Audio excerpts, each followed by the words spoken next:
Well, first of all, let me say that I had a choice of different pieces of legislation that I could bring forward as private members' business. And I chose to bring forward a bill to restore the long-form census, amongst other ones.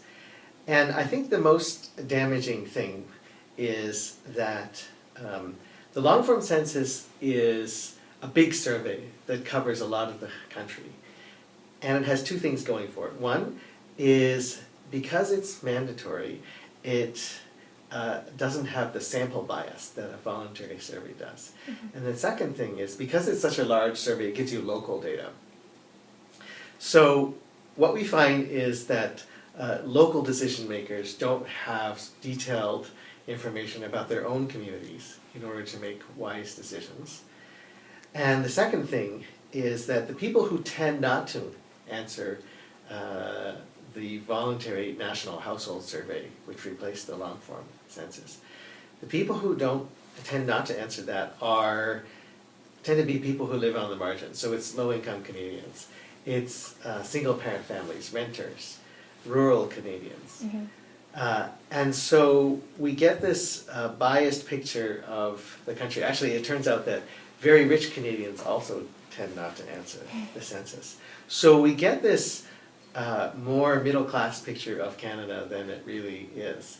And in particular, when it comes to serving Canadians who live on the margins or tend to need more services than other Canadians, we don't have a good picture of them from the National Household Survey, from the voluntary survey that replaced the long-form census.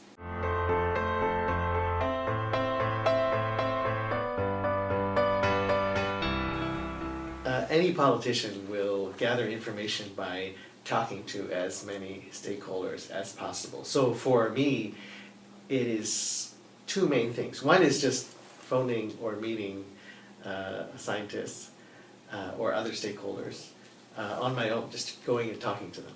Mm-hmm. The second thing is for some issues that are complicated, it's important to know what the scientific consensus is. And there are organizations in this country like the Royal Society of Canada, the Council of Canadian Academies, who represent the best of Canadian science and who can do studies to find out what is the consensus amongst the best Canadian and international scientists about some issue or other. So there are those two sources of information.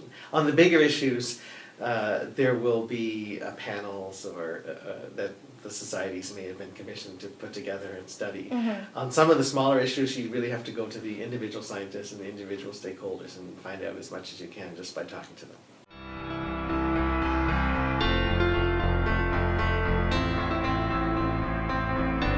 I want to make a distinction.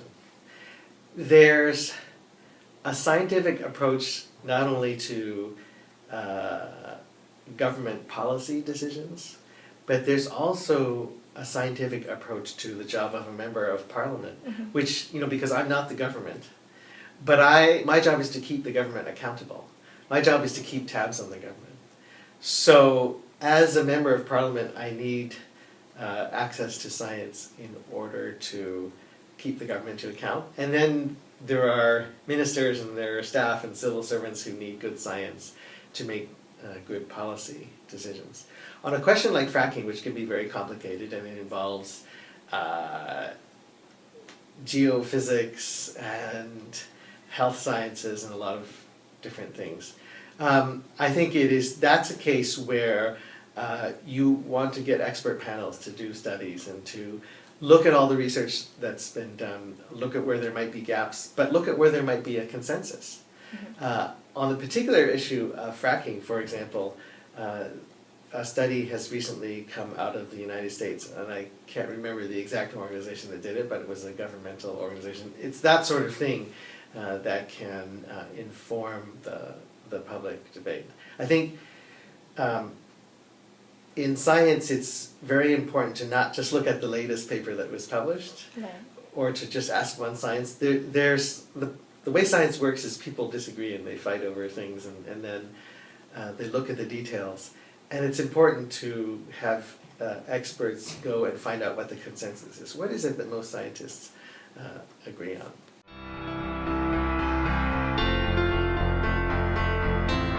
I don't remember the details of this particular tracking in the United States, but I didn't have any particular reason to think that it was partisan. Okay. Because the civil service has the capability to be nonpartisan. And in fact, if you're looking at a controversial issue and you want to find a combination of not only expertise, but a nonpartisan approach, then the government, and a disinterested approach, so in other words, somebody who doesn't stand to gain one way or the other, then government is the place to be. And that's, the government is the place to find those resources. And that's, I think, one of the problems with the cutbacks that have been occurring in the last few years by the current government in the science capacity of the federal government.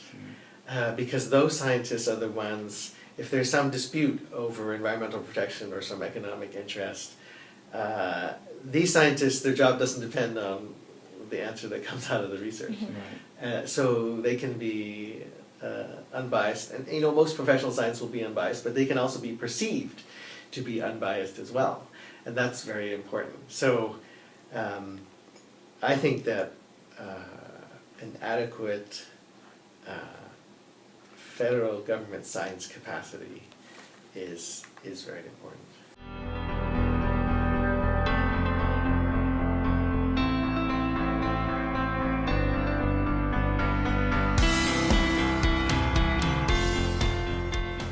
Well, I would back up a bit and first say that you should just think about policy and not science policy. So if a government wants to make a policy decision, it should use science as an input. But almost always science is not the only input. There are other stakeholders. There are social values. There's values of justice and equality and all sorts of things which must be considered in addition to what the scientific facts are. I think it's very important to have the scientific facts straight.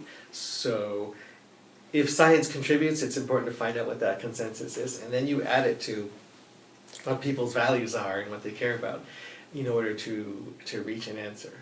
So when it comes to GMO, for example, I think you'd want to at least put the scientific consensus about GMO on the table, and then look at what people want to do and try to figure out something that makes sense.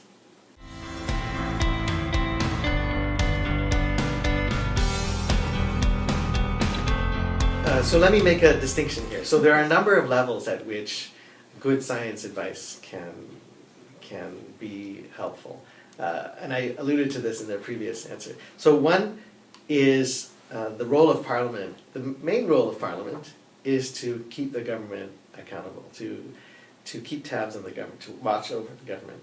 And so on many issues, we need good science advice in order to do that. Just like what the Parliamentary Budget Officer does. The Parliamentary Budget Officer has the resources and the expertise to really dig down into the numbers to figure out what the government is spending money on, how it's being spent, and what the result of the spending was. As members of Parliament, we don't have the time, we don't have the expertise to do that digging. So we rely on the Parliamentary Budget Officer. And the same thing would be true for science. Most MPs would not have the ability or the knowledge to investigate the scientific background to some issue. And so I think the science officer, as an officer of Parliament, could provide that expertise. The Liberal Party has also proposed this chief science officer as an advisor to government, and in particular as an advisor to cabinet, the Prime Minister and the other ministers. That's a totally different thing, because on the government level you are trying to make a decision and then the Parliament's going to try to keep you accountable. But you need, I think, real-time interaction with a science capacity in order to make these decisions. There are committees and panels or something which you can go to for longer studies, but currently the government doesn't have a sort of on-tap, day-to-day science resource, and I think that would be very important for just knowing what the facts are when an issue comes up. Because not every issue is important enough that you can create a commission or a panel or something and wait 2 years. There are many smaller issues where you just want to be on top of the facts. And many times the facts involve science, which can be a little bit complicated. And you need a connection to the scientific community. You need a filter to sort of sort out the technical things. And that's the role of a chief science advisor. I would add one more thing, and which is that I think this chief science advisor is not a partisan position. It's somebody who advises on a government level. But a lot of policy decisions and general directions of policy are made within political parties. So amongst the cabinet or the shadow cabinet or the party leadership. And I think it's very important to have science advice in the context of partisan discussion. So somebody who can sit at the cabinet table or sit in the caucus room with a science background and a connection to science, the science world, who can still be there when the doors close and you start talking politics and votes and things like that at the same time as you're trying to make policy decisions. Because many general decisions, not specific policy, but many general policy directions are made behind closed doors, and those are political decisions, because it's about, here's the scientific facts and what are our priorities and what does everybody want and how do we allocate limited resources. Those things are not scientific questions. You have to have the right science, but allocation of resources is a political question. And I think it's important to have science at the table when those political questions are answered.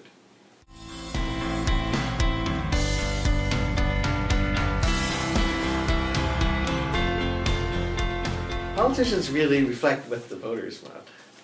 We're elected politicians are very, very sensitive to what the voters want. So if there's a disconnect between voters and scientists and science, and if voters want something that maybe doesn't make sense from a science point of view, then there's going to be that disconnect between politicians and politics and science. So I think it's very much up to voters to demand that their politicians pay attention to science or approach things from a scientific point of view. That's not the case now. You don't get people writing in saying be more scientific. You get people saying do something about this issue or that issue, or spend more money on this or that.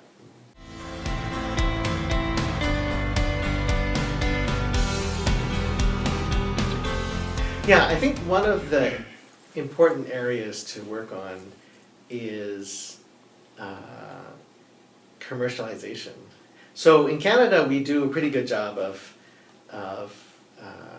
discovery, research, but we do a very poor job of taking the discoveries that we make in the laboratory and turning that into companies with lots of high-paying jobs that employ people who are highly skilled and are very competitive in the world economy and are hard for other companies in the world to compete with and stay in Canada. Right.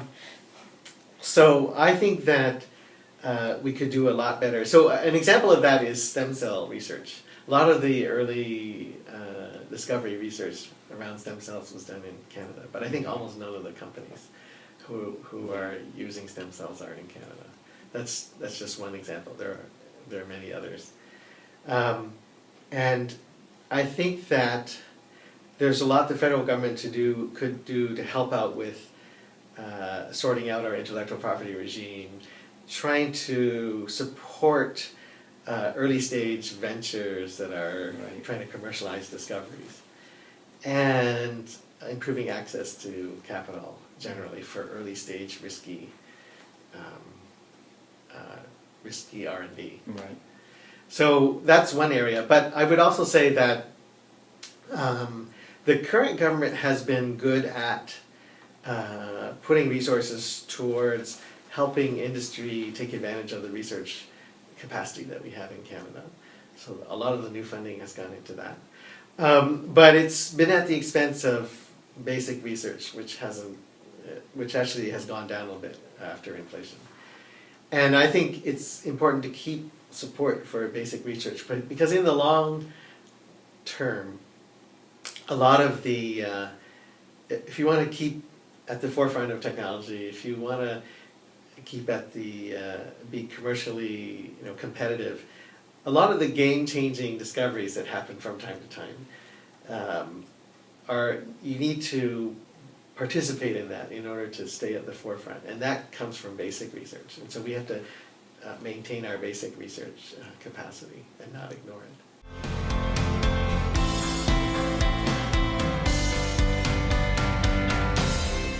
First of all, the Liberal Party is going to, if we get the opportunity to form a government, we will be investing in innovation and R&D with the idea of creating jobs, and in particular in areas like clean tech.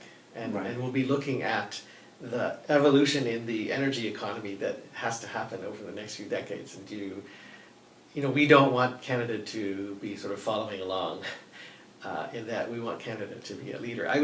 Before I got into politics, I ran an organization in Kingston called Switch. Basically, it's a sustainable energy association. But the idea was to try to position the economy around Kingston to take advantage of the sort of the long-term need to switch away from fossil fuels and move towards something else. And that's the direction that the Liberal Party, one of the directions that the Liberal Party is going to take as it invests in innovation and R&D. But I also think it's important when it comes to education that we try to encourage the combination of technical skills and training and some of the soft skills. And so by technical skills, I mean things like engineering degrees and numeracy and science research capability.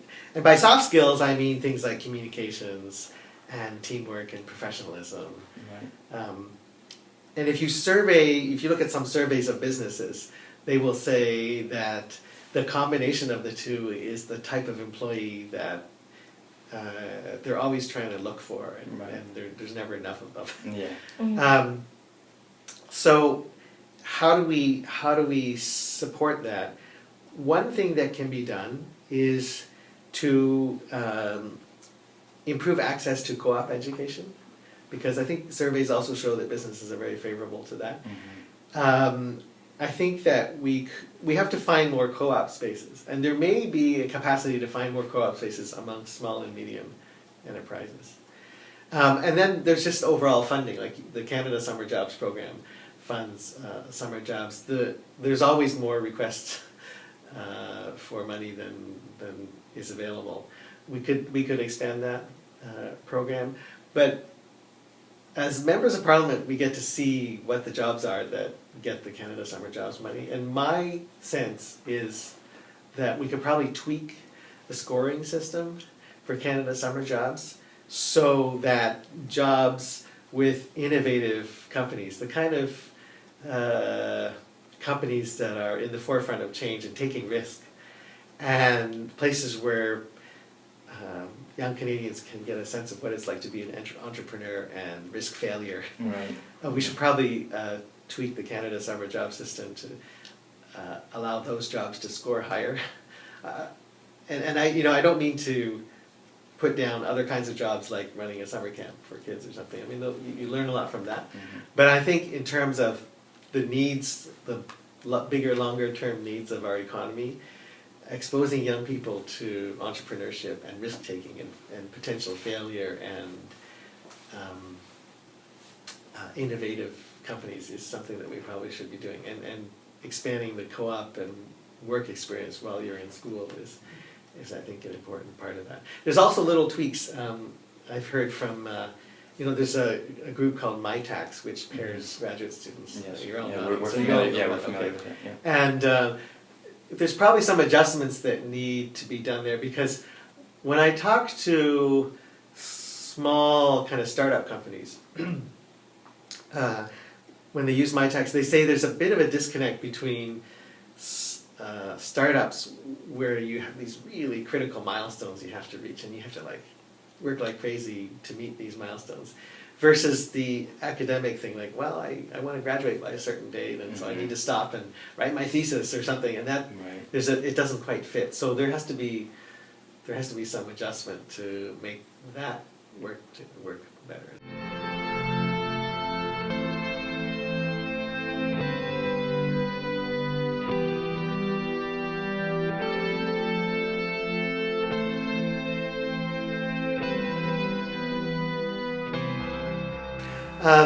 Again, I would say it's, clean tech is one of the ones that we've talked about. I think you have to be a little bit careful about choosing, because you might be wrong, because technical developments in the economy might change. But I think clean tech is important because Canada is a country where we use a lot of energy, and there's a big incentive to use it more efficiently or to find different sources of energy. We use a lot of energy to heat our homes in the winter. We use a lot of energy because we have a big country, we need to transport things long distances. So that's kind of a natural fit. Another natural fit is that we are world leaders in the extractive industries. And because of that, we're also leaders in all the technology that's used for that. So if you wanted to try to find, if you're a world leader in a certain technology, you would say, well, since we're a world leader, why don't we find as many ways as possible to use that to get a competitive advantage.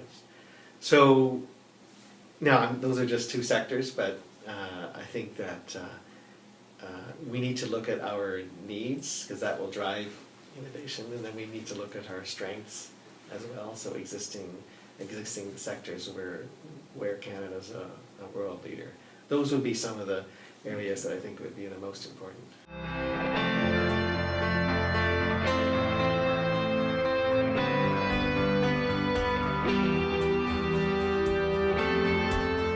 I would say there's two parts to that answer. One part is that a lot of the restrictions we place on our government scientists, so the so-called muzzling of government scientists, and also the self-censorship that has kind of settled in because people don't want to be in the situation of fighting the communications people in their own industry. So that is preventing, that's a drag on international collaboration. So I think we need to do something about that, and the Liberal Party would, if it were a foreign government, would immediately unmuzzle government scientists and remove that barrier to international collaboration. I mean, we have groups of international scientists writing letters complaining about the muzzling of Canadian government scientists and how that affects the ability to collaborate. There's also limitations on traveling to conferences too. And conferences can be pretty important for that face-to-face discussion that often leads to collaboration.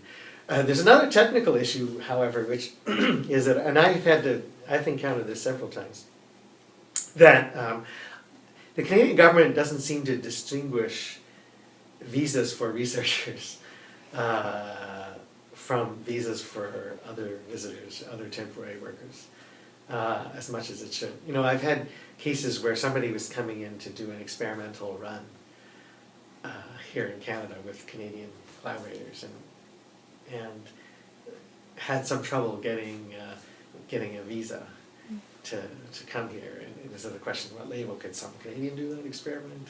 And, science doesn't work that way. And I think there are a lot of examples of researchers just having to encounter a lot of bureaucracy and delays coming to Canada to do research. And there should be some special track to make it easy for researchers to come here, because research really is international, and it's really hard to be at the leading edge of research if you're not international, especially if you're a smaller country like Canada. In the United States you can get away with it, in the European Union you can get away with it, but if you're in Canada and you want to be part of these big international collaborations, you need to make it easy for researchers to come and go.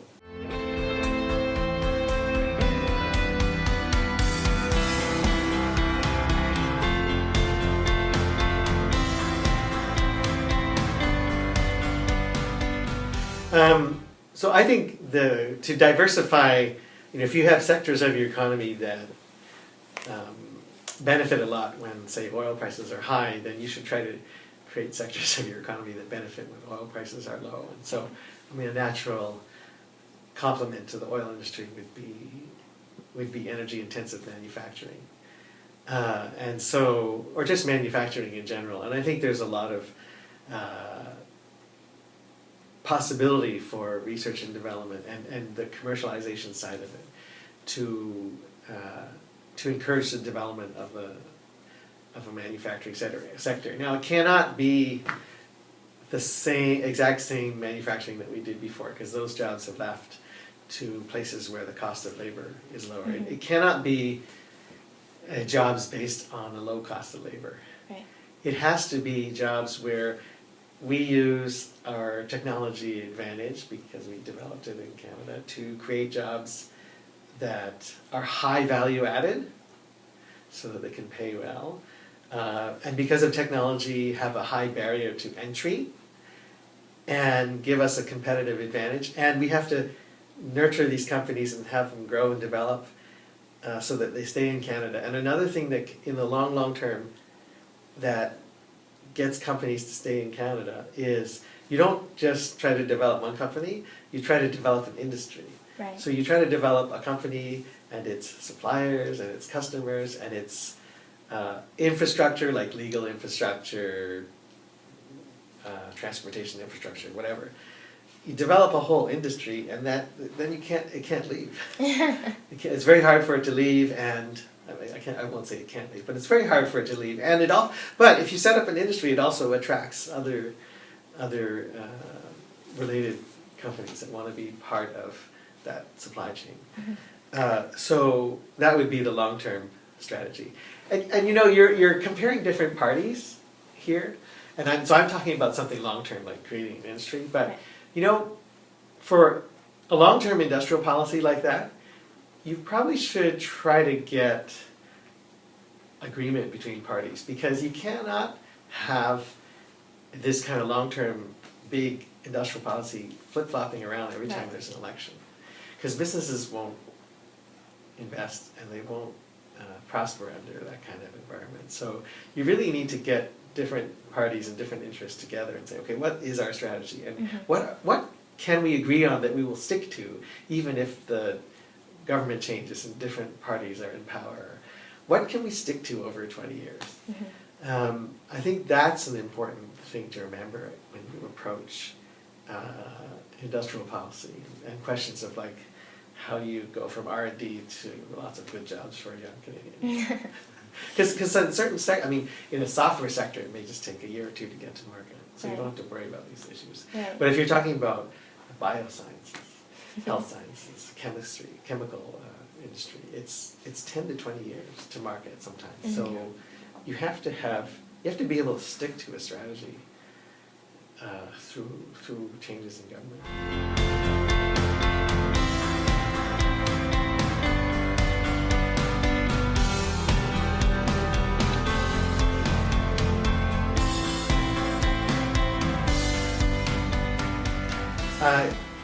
For me, it's pretty clear that there's been no leadership from the federal government, no leadership and no vision.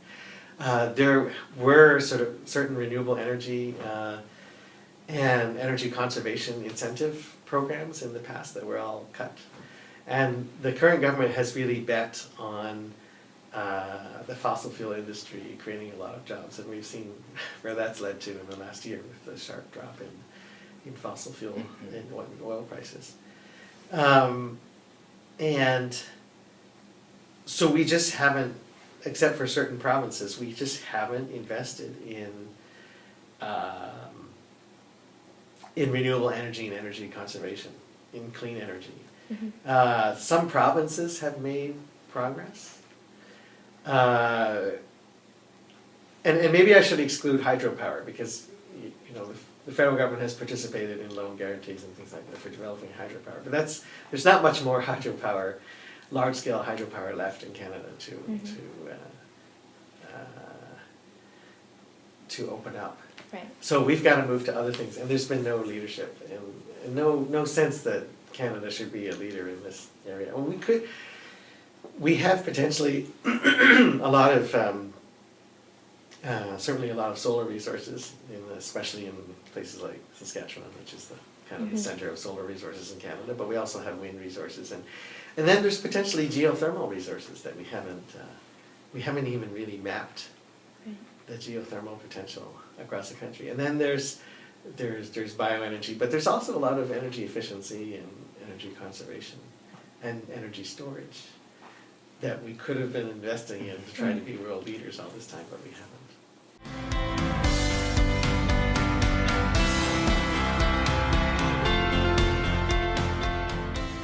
Well, really, I mean, putting money into research and development and commercialization is, we're a little bit behind now, but I think we need to push in that. And then the other thing to do when it comes to energy is to level the playing field, and that involves putting a price on greenhouse gas emissions.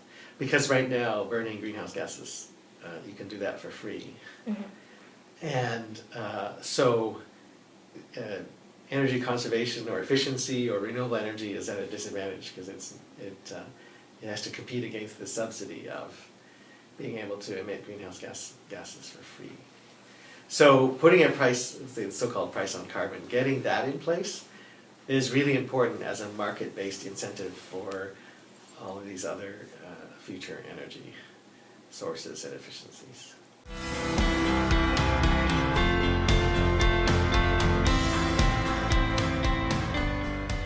Well, what the Liberal Party wants to do is to have a price on carbon, but also recognize what the provinces have done already. So, unfortunately, it's really varied. British Columbia, as you know, has a carbon tax. Ontario, as you know, has simply phased out coal-burning power plants. Alberta has a sort of a cap-and-trade system that's expiring soon and may or may not be renewed. And then Ontario and Quebec are looking at a possible cap-and-trade system along with some American jurisdictions. So it's a mishmash.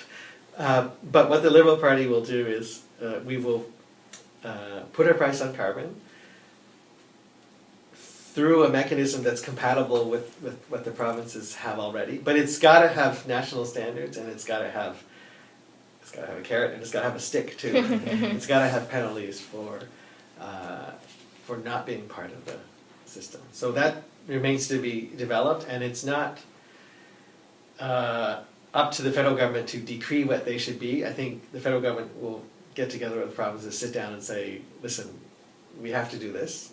We can do it together or separately, but let's do it together. And figure out what the carrots and the sticks are and what the standards are.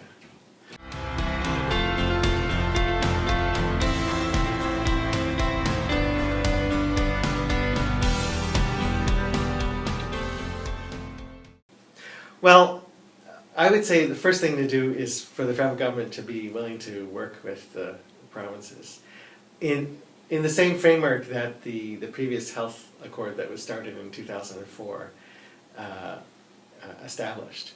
And I mean, healthcare is a provincial jurisdiction, but if healthcare costs, if the provinces need help with those costs, or if there are sort of national best practices, or if there's research that can be done at a national level, for example, strategies to deal with aging population. It's important for the federal government and the provinces to get together. So I think the first step is to get together and decide what the federal government and the provinces want to do.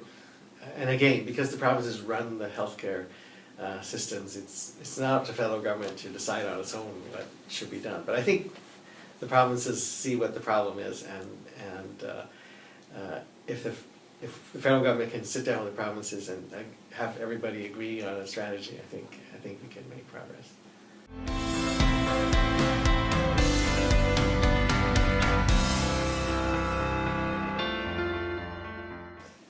No, I think the first thing to do is just to have these meetings with the provinces, okay, and sit down in the way that the federal government and the provinces got together before 2004. So there's nothing specific on the table, if that's what your question is. Yeah.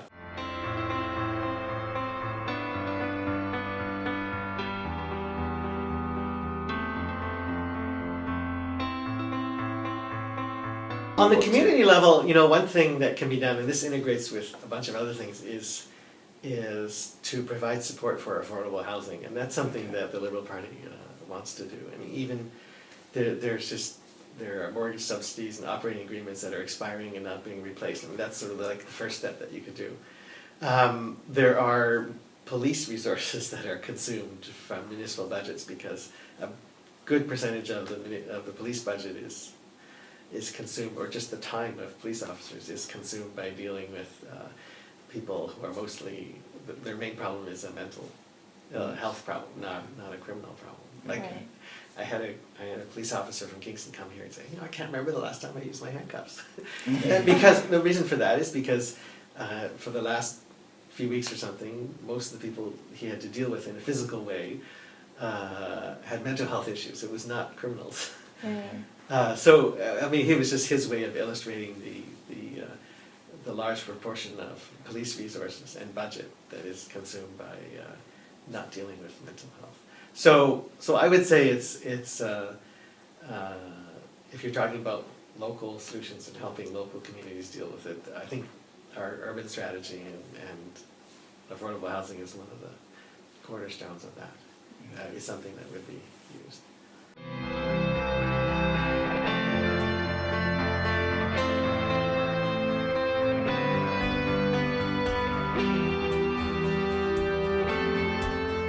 Well, I'll tell you why I like the Liberal Party. And it's because we like to argue a lot. I've always felt in the Liberal Party that if I had a good argument and I did my homework, that I would always be listened to. And in the end, people might have better arguments and tell me I'm wrong. But I've always felt that the Liberal Party is the one that will consider all the facts and say, oh, maybe we were wrong. Well, try to convince me and see what happens. No, I got another argument. Okay. So it's a facts and evidence and a kind of scientific approach. And open to debate. It's open to debate. And one thing I would say is that Justin Trudeau, and related to this, Justin Trudeau has this transparent government initiative. And one thing he wants to do is open up the access to information process, making sure that things come out within 30 days and making sure that information is released in digitized form so that you can actually, if you get a table of numbers, you can actually do something with it. Because that's one way that they make it hard for you to do anything with access to information, is they throw it out and it's all like faxed, photocopied. And it's a lot of effort to turn the numbers into something, so you can't really check in many cases. Anyways, so Justin wants to make it digital. And the idea is that we want to make it easier for the public to have information. And what I would tell young people is that this approach is going to create more embarrassments for government. It's going to give more ammunition to opposition parties. But it's a way to do government better, and it's based on the science approach. Because in science you put forward a hypothesis, and you don't just put forward any hypothesis, so you thought about it a little bit, but you allow people to criticize it. And if you get a good criticism, you change it, you fix it, and you make it better.